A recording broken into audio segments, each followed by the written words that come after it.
Good afternoon, Theodore.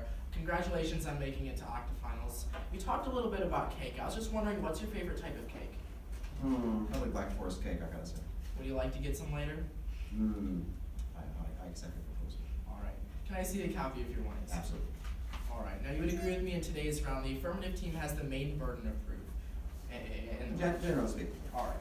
Now, going down, I'd like to talk about the military commissions. Sure. Now, are people and terrorists walking free as a result of military commissions? So, what is your contention? That military Sure. So you basically will go? said that the 9/11 terrorists have not been put on trial yet. Have they been free during this time and at large, or have they been in prison? That is not our contention. They have been in prison awaiting a conviction that has not been brought for over 19 years in the case of the 9/11 terrorists. All right, but they're still in a prison, specifically Guantanamo Bay, where they're not able to cause any harm, and they are serving an effective punishment, correct? Right, and justice delayed is justice denied. All right, so you're saying that serving a prison sentence basically for the past 20 years for these terrorists is not justice? Well, it's important to clarify that these are not prison sentences. These are people waiting in limbo to be tried, and are not being tried. And under any standard, that is not just. My next question for you are most cases tried in Article III courts or military commissions regarding terrorism? Absolutely. We brought up in our case that federal courts have a consistent precedent of success compared to commissions. Sure, but which are more cases tried in? Not more Yeah. successful, but in which type of court are more cases tried in? Well, yeah, as it stands, federal courts try more cases.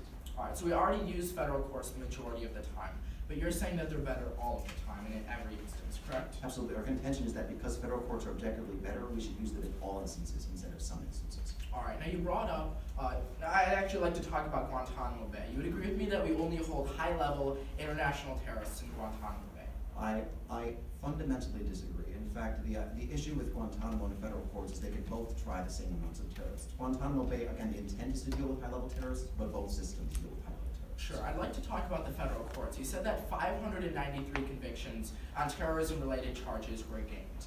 Now, were all of these convictions for high-level international terrorists? We actually have evidence back at the table that 360 of those convictions in the last 15 years were for Tier 1 high-level terrorists that would be considered onto the level as those held in Guantanamo.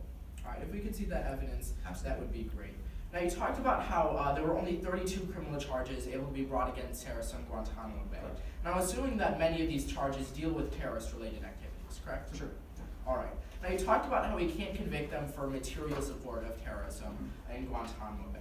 Now, you'd agree with me that most cases for material support for terrorism are tried in Article III courts, and the United States can transfer these cases to Article III courts at any time they see fit. Well, we don't necessarily make a contention on that. I'd love to see some discussion